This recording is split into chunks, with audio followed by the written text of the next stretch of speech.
નમસ્તે વિદ્યાર્થીઓ, ધોરણ 11 આર્ટ્સ અને કોમર્સ વિષય અર્થશાસ્ત્રમાં આપણે છેલ્લે આપણો જે પાઠ નંબર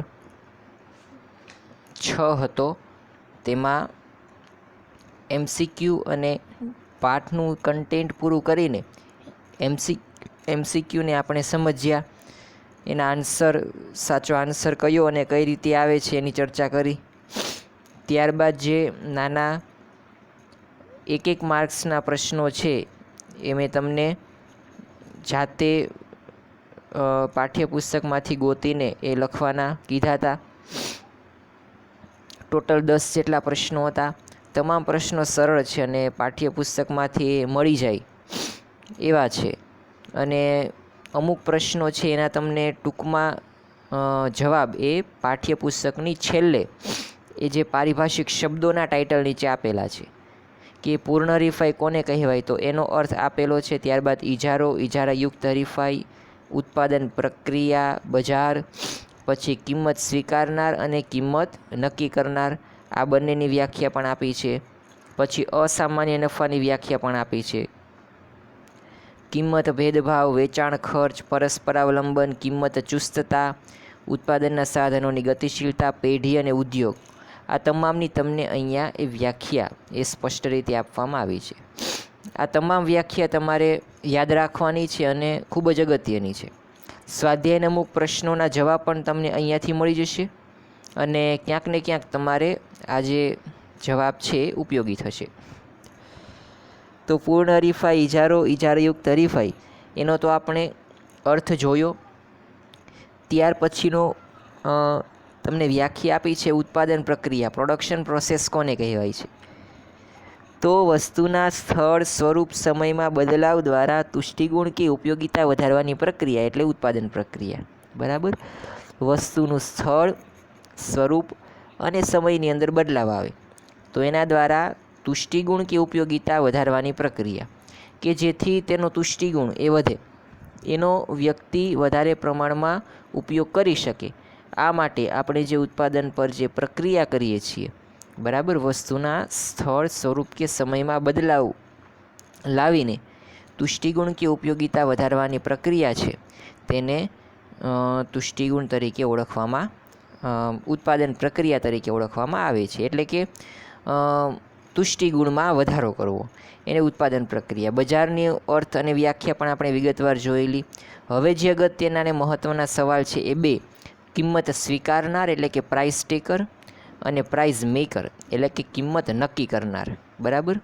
આ બંને તમને એ સ્વાધ્યાયમાં પણ પ્રશ્નો આપેલા છે અને તમારે પરીક્ષાની દૃષ્ટિએ પણ એ યાદ રાખવાના છે. બરાબર. કિંમત સ્વીકારનાર, તો પૂર્ણ હરીફાઈવાળા બજારમાં પેઢીને કિંમત સ્વીકારનાર કહે છે. બરાબર. જ્યારે માર્કેટમાં પૂર્ણ હરીફાઈ એટલે કે અસંખ્ય ખરીદનારાઓ અને અસંખ્ય વેચનારાઓ હોય તો આવી પરિસ્થિતિને માર્કેટમાં પૂર્ણ હરીફાઈ છે તેમ કહેવાય. તો અહીંયા તમામ જે પેઢી છે એ કિંમત નક્કી ન કરી શકે, એણે કિંમત સ્વીકારવી પડે. એટલે કે વસ્તુ કે સેવાની કિંમત એ ધારે એ કિંમત એ લઈ શકતો નથી, તેણે કિંમત સ્વીકારવી પડે છે. બરાબર. જે માર્કેટની અંદર પ્રવર્તમાન કિંમત હોય, જે કિંમત ચાલી રહી હોય, તે કિંમત એણે સ્વીકારવી પડે છે. આમ પૂર્ણ હરીફાઈવાળા બજારમાં પેઢી છે એ કિંમત સ્વીકારનાર હોય છે. જ્યારે કિંમત સ્વીકારનાર એ એવી પેઢી છે પોતાના જથ્થામાં પરિવર્તન કરીને વસ્તુની કિંમતને પ્રભાવિત કરી શકતી નથી. હવે એમ કહી દે કે ભાઈ નીચી કિંમતે મારે વસ્તુ નથી વેચવી અથવા તો ઓછા પ્રમાણમાં વેચવી, તો કિંમત ઉપર કાંઈ અસર ન થાય. બરાબર. પોતે ઉત્પાદન કરે કે ન કરે, કિંમત ઉપર કોઈ પણ જાતનો ફેર પડવાનો નથી. બજારમાં વસ્તુની માંગ અને પુરવઠા દ્વારા નક્કી થતી કિંમતને સ્વીકારી વસ્તુનું વેચાણ કરે. બરાબર. બજારની અંદર માંગ અને પુરવઠાને આધારે જે વસ્તુની કિંમત નક્કી થઈ છે તે કિંમતને સ્વીકારીને, બરાબર, તે વસ્તુનું વેચાણ કરે છે. તો આમ કિંમત સ્વીકારનાર એટલે કે એવી પેઢી છે જે પૂર્ણ હરીફાઈની અંદર બજારમાં માંગ અને પુરવઠાને આધારે જે કિંમત નક્કી થયેલી છે તે કિંમતને સ્વીકારી લે છે. તે પોતે વ્યક્તિગત રીતે ઉત્પાદનમાં ફેરફાર કરીને એ જાતે કિંમત નક્કી કરી શકતી નથી. આમ પૂર્ણ હરીફાઈવાળા બજારમાં એ કિંમત દરેક પેઢી હોય છે એ કિંમત સ્વીકારનાર બને, એટલે કે તમામ પેઢીઓ એ પ્રાઇસ ટેકર ફર્મ હોય છે. ત્યારબાદ પ્રાઇઝ મેકર એટલે કે કિંમત નક્કી કરનાર. બરાબર, તો અહીંયા થોડું નહીં પરંતુ તદ્દન એ વિરુદ્ધ અહીંયા જોવાનું છે. પહેલાંમાં આપણે પૂર્ણ હરીફાઈનું જોતા હતા, અહીંયા તમારે ઇજારાનું જોવાનું છે. ઇજારાવાળા બજારમાં એકમાત્ર વસ્તુ વેચનાર પેઢીને કિંમત નક્કી કરનાર કહે છે. ઇજારોમાં શું હોય છે તો કે વેચનાર કે ઉત્પાદન કરનાર એ માત્ર એક જ વ્યક્તિ હોય છે. બરાબર, અને એ એક જ વ્યક્તિ છે એ કિંમત નક્કી કરી શકે છે. એને મન ફાવે તે કિંમત એટલે કે મનસ્વી રીતે પોતાને જે કિંમત યોગ્ય લાગે તે કિંમતે એ વસ્તુ વેચતો હોય છે. આમ અહીંયા ઇજારાની અંદર જે ઇજારાદાર પેઢી હોય છે એ કિંમત નક્કી કરનાર એટલે કે તે જાતે કિંમત નક્કી કરે છે. બરાબર, તે કિંમત સ્વીકારતો નથી પરંતુ જાતે કિંમત નક્કી કરે. જ્યાં વસ્તુ વેચનાર પેઢીને કોઈ હરીફાઈનું તત્વ નડતું નથી માટે તે વસ્તુની કિંમત ઉપર સંપૂર્ણ કાબૂ ધરાવે. બરાબર, કિંમત તે ધારે તે નક્કી કરી શકે. તે જો વધારે કિંમત નક્કી કરશે કે ઓછી કિંમત નક્કી કરશે તો એ પોતાના ઉત્પાદનમાં ફેરફાર કરીને એ કિંમત વસૂલ કરી શકશે. બરાબર, એ જો ઉત્પાદન કરવાનું બંધ કરી દે તો ઓટોમેટિક કિંમતમાં તેની અસર થશે, કારણ કે અહીંયા ઉત્પાદન કરનાર એક જ વ્યક્તિ છે. ઇજારાની પરિસ્થિતિમાં ઉત્પાદન કરનાર એક જ વ્યક્તિ છે, એટલા માટે તે પોતાના ઉત્પાદનમાં ફેરફાર કરીને કિંમત ઉપર ફેરફાર લાવી શકે છે. આ માટે ઇજારાની પરિસ્થિતિમાં જે ઇજારાદાર હોય છે એ કિંમત નક્કી કરનાર પરિબળ બને છે અને તે પોતે જાતે એ વસ્તુ કે સેવાની કિંમત નક્કી કરી શકે છે. આ માટે તેને કિંમત નક્કી કરનાર, બરાબર, એટલે કે પ્રાઇઝ મેકર ફર્મ એટલે કે કિંમત નક્કી કરનાર પેઢી એ બને છે. બરાબર, ત્યારબાદ સુપર નોર્મલ પ્રોફિટ એટલે કે અસામાન્ય નફો. સામાન્ય નફો નહીં પરંતુ અસામાન્ય નફો કોને કહેવાય? તો અસામાન્ય નફો પણ ઇજારાની અંદર જ એ શક્ય બને છે, જેમાં પેઢીને થોડા પ્રમાણમાં એ અસામાન્ય નફો મળતો હોય છે. જો કોઈ બજાર પેઢીમાં સરેરાશ ખર્ચથી સરેરાશ આવક એટલે કે એવરેજ કોસ્ટથી એવરેજ રેવન્યુ એ ઊંચી હોય ત્યારે પેઢીને મળતા નફાને અસામાન્ય નફો કહેવાય છે. જુઓ, જ્યારે વસ્તુનો એ સરેરાશ ખર્ચ એક એકમ દીઠ થતો ખર્ચ છે એ સરેરાશ આવક કરતાં વધારે હોય.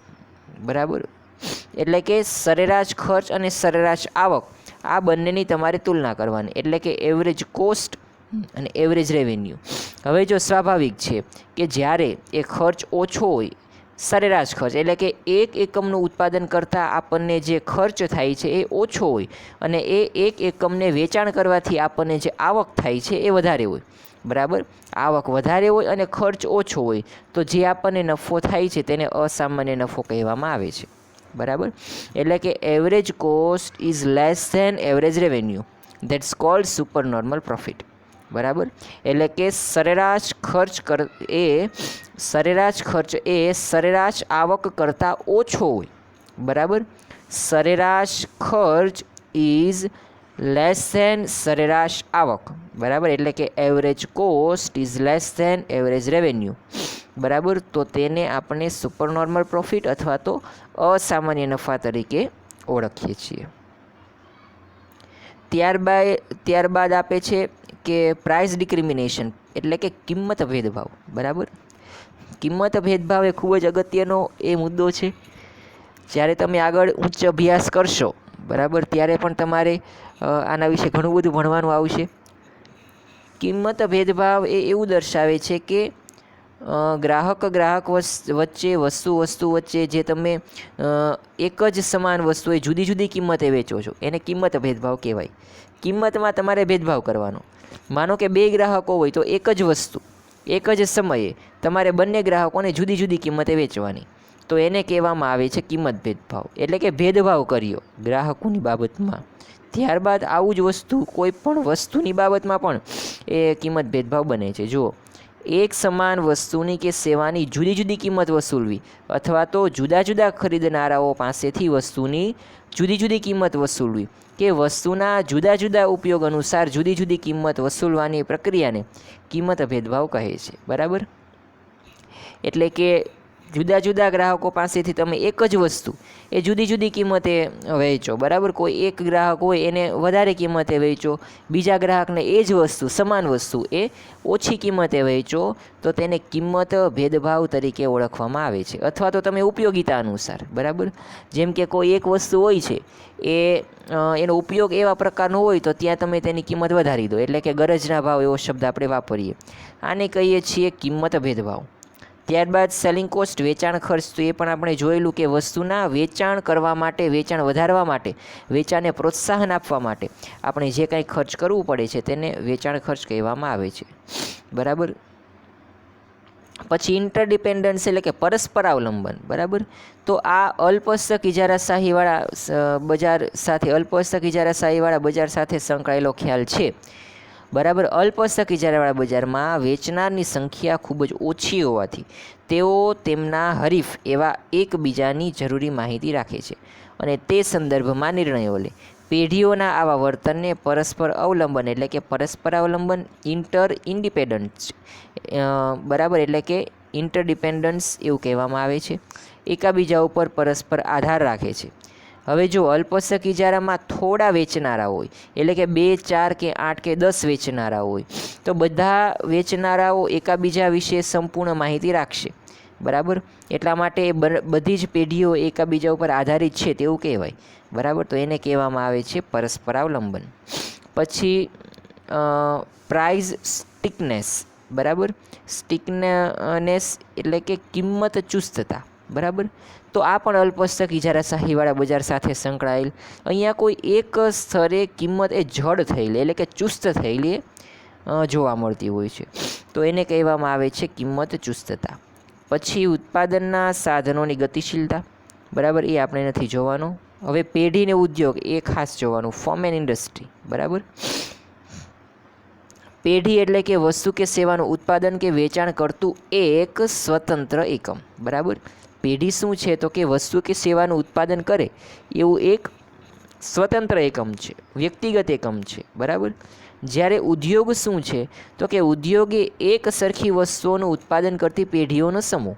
બરાબર, દાખલા તરીકે માર્કેટની અંદર કોઈ એક પેઢી છે, બરાબર, એ ફરસાણનું ઉત્પાદન કરે છે, તો આવી આ માર્કેટની અંદર ટોટલ 10 પેઢીઓ આવેલી હોય, તો આ 10 પેઢીઓ એ ફરસાણનું ઉત્પાદન કરતી હોય, એટલે કે એક સમાન વસ્તુઓ બનાવતી હોય, તો આ 10 પેઢીઓનો સમૂહ છે એ ઉદ્યોગ થાય. અને દરેક જે પેઢી છે એટલે કે ફરસાણની દુકાનો એ વ્યક્તિગત રીતે પેઢી કહેવામાં આવશે. અને તમામ પેઢીઓને ભેગી કરવામાં આવે એટલે કે એક સમાન વસ્તુનું ઉત્પાદન કરતી પેઢીઓનો સમૂહ એ થશે ઉદ્યોગ. તો આમ પેઢી અને ઉદ્યોગ એ બંને વચ્ચે થોડો ભેદ જોવા મળે છે, પરંતુ પૂર્ણ હરીફાઈવાળા બજારમાં જ એ પેઢી અને ઉદ્યોગ વચ્ચે ભેદ જોવા મળે છે, પરંતુ ઇજારામાં જોવા મળતો નથી. કારણ કે ઇજારામાં પેઢી અને ઉદ્યોગ એક જ છે, કારણ કે વેચનાર જ એક છે, તો પછી સમૂહ તો એક જ થવાનો. બરાબર, તો આ રીતે જોવા મળે છે. તો અહીંયા તમારે જે આ તમામ જે ખ્યાલો છે એ તમારે પરીક્ષાની દૃષ્ટિએ અગત્યના છે, જેની આપણે ચર્ચા કરી. હવે આપણે 2 માર્ક્સના જે કેટલાક પ્રશ્નો છે, બરાબર, એના વિશે અભ્યાસ કરવાનો છે. તો જુઓ, પહેલો પ્રશ્ન, બીજો પ્રશ્ન, ત્રીજો પ્રશ્ન એ 3 તો આપણે થોડા અલગ છે, પરંતુ ચોથો ને પાંચમો એ તો આપણે ઓલા ખ્યાલો આપેલા છે એમાં જોયેલો અને એમાંથી જ લખવાનો છે. કિંમત ભેદભાવ અને પરસ્પર અવલંબન અથવા તો પરસ્પર અવલંબન અથવા તો પરસ્પર અવલંબન. બરાબર, ઇજારાના સંદર્ભમાં પેઢી એ જ ઉદ્યોગ સમજાવો. આ આપણે ખ્યાલમાં સમજેલા પણ થોડો અલગ છે. અને પૂર્ણ હરીફાઈના સંદર્ભમાં વાહન વ્યવહાર ખર્ચ સમજાવવાનો. તો હવે આપણે આ પ્રશ્નોની ચર્ચા કરીશું. પહેલો પ્રશ્ન છે કે પૂર્ણ હરીફાઈના સંદર્ભમાં વાહન વ્યવહાર ખર્ચ સમજાવો. બરાબર, તો જુઓ, પૂર્ણ હરીફાઈનું એક મહત્ત્વનું અને અગત્યનું લક્ષણ એ વાહન વ્યવહાર ખર્ચનો અભાવ એવું હતું. તો આપણે પૂર્ણ હરીફાઈના સંદર્ભમાં આ મુદ્દો સમજાવવાનો છે. તો પૂર્ણ હરીફાઈવાળા બજારમાં અસંખ્ય વેચનારાઓ, બરાબર, અને અસંખ્ય ખરીદનારાઓ હોય છે. તેથી આવા બજારમાં વાહન વ્યવહાર ખર્ચ એ કુલ ખર્ચના સંદર્ભમાં ખૂબ જ ઓછો હોય છે, તેથી તેને ગણતરીમાં લેવાતો નથી. વાહન વ્યવહાર ખર્ચ એ નજીવો હોવાથી તે શૂન્ય છે એમ સ્વીકારી લેવામાં આવે. આમ પૂર્ણ હરીફાઈવાળા બજારમાં વાહન વ્યવહાર ખર્ચની ગેરહાજરી એક મહત્ત્વનું લક્ષણ છે. બરાબર. તો જુઓ, અહીંયા વાહન વ્યવહાર ખર્ચને શૂન્ય લેવામાં આવે છે, કારણ કે જુઓ અહીંયા અસંખ્ય પેઢીઓ હોય છે વેચનાર. તો બધી જ પેઢીઓ છે એમાંથી તમે તમામ પેઢીઓમાં કિંમત સમાન હોય પૂર્ણ હરીફાઈમાં. બરાબર. અને એક સમાન જ વસ્તુઓ મળતી હોય, તો સ્વાભાવિક રીતે કોઈ પણ ગ્રાહક છે પોતાની નજીકમાં જે દુકાન કે પેઢી રહેલી હશે ને ત્યાંથી વસ્તુ ખરીદશે. એટલા માટે એને દૂરથી વસ્તુ લાવવાનો ખર્ચ એટલે કે વાહન વ્યવહારનો ખર્ચ નહીં થાય. બરાબર. કારણ કે દૂરથી લેશે તો પણ એને એ જ કિંમતે પરવડશે અને એ જ ગુણવત્તાવાળી એ જ વસ્તુ, અને નજીકમાંથી લેશે તો પણ એ જ કિંમતે અને એ જ ગુણવત્તાવાળી અને એ જ વસ્તુ મળશે. આમ એ સ્વાભાવિક રીતે થોડું વિચારીને એ પોતાના નજીકમાં જે પેઢી રહેલી હોય ત્યાંથી જે વસ્તુ ખરીદશે. પછી ઇજારાના સંદર્ભમાં પેઢી એ જ ઉદ્યોગ છે સમજાવો, આ પ્રશ્ન આપણે જોવાનો છે. તો પેઢી એટલે કે ઉત્પાદન કરતું એક સ્વતંત્ર એકમ, જ્યારે ઉદ્યોગ એટલે કે એક સરખી વસ્તુઓનું ઉત્પાદન કરતી પેઢીઓનો સમૂહ. ઇજારામાં ઉત્પાદક કે વેચનાર એક જ છે, તેથી તે વાસ્તવમાં પેઢી. બરાબર. ઇજારાની અંદર આપણે જોયું કે ઉત્પાદક અને વેચનાર એ બંને એક જ છે. બરાબર. એટલા માટે એ વાસ્તવમાં તો એક પેઢી છે. બરાબર. સમાન ગુણી વસ્તુઓનું ઉત્પાદન કરતી પેઢીઓનો સમૂહ જે ઉદ્યોગ છે તે પણ ઇજારાના લક્ષણ મુજબ એક પેઢી ગણાય, તેથી ઇજારામાં પેઢી જ ઉદ્યોગ છે. બરાબર. હવે ઉદ્યોગનો અર્થ એવો થાય કે સમાન વસ્તુઓનું ઉત્પાદન કરતી પેઢી, પણ ઇજારાની અંદર એક જ પેઢી હોય છે. બરાબર. તો એનો સમૂહ તો થવાનો જ નથી, એટલે ઉદ્યોગ પણ એ જ બનશે. કોઈ એક પેઢી હશે એ પેઢી પણ એ જ ગણાશે અને ઉદ્યોગ પણ એ જ ગણાશે. ત્યારબાદનો પ્રશ્ન આપેલો ઇજારાયુક્ત હરીફાઈ, તો એ તો આપણે એના અર્થમાં જોયેલું, એમાંથી તમને મળી જશે. અને ત્યારબાદ ચોથો ને પાંચમો પ્રશ્ન છે એ આપણે મૂળભૂત ખ્યાલો જેની ચર્ચા કરેલી એમાંથી તમને મળી જશે. તો આમ તમને અહીંયા આ 5 પ્રશ્નો 2 માર્ક્સના બરાબર એ આપેલા છે. હવે આજના તમારા હોમવર્કમાં જે 2 માર્ક્સના આ 5 પ્રશ્નો છે, બરાબર, આ 5 પ્રશ્નોના આન્સર એ તમારે એક વખત લખીને એ હોમવર્કમાં મોકલાવાના છે. બસ આજે આપણે આ 2 માર્ક્સના માત્ર 5 પ્રશ્નો જ એ તૈયાર કરવાના છે. આપણે હવે નેક્સ્ટ લેક્ચરમાં મળીશું. બરાબર. ત્યારે આપણે નવું યુનિટ એટલે કે પાઠ નંબર 2 આપણો છે એની ચર્ચા કરીશું. બરાબર. પાઠ નંબર 2 નહીં, પરંતુ પાઠ નંબર 1. પાઠ નંબર 2 આપણે અડધો કરેલો છે. બરાબર. અમુક મુદ્દાઓ એમાં કરવાના બાકી છે, પરંતુ એ આપણે પછી રાખીશું. નેક્સ્ટ લેક્ચરમાં આપણે મળીએ ત્યારે અર્થશાસ્ત્રમાં પાઠ નંબર 1 અર્થશાસ્ત્ર વિષય પ્રવેશ, બરાબર, એવું એનું ટાઇટલ છે, એના વિશેની આપણે ચર્ચા કરવાની છે. બરાબર. આજના હોમવર્કમાં તમારે આ 2 માર્ક્સના નાના 5 પ્રશ્નો છે એ એક વખત લખીને હોમવર્કમાં મોકલાવાના છે. બરાબર. નેક્સ્ટ લેક્ચરમાં આપણે પ્રથમ યુનિટથી એ શરૂઆત કરીશું. તો આજનો લેક્ચર એ આપણે અહીંયા સુધી રાખીએ છીએ અને નેક્સ્ટ મળીએ ત્યારે આપણે આગળનો સિલેબસ ચલાવીશું.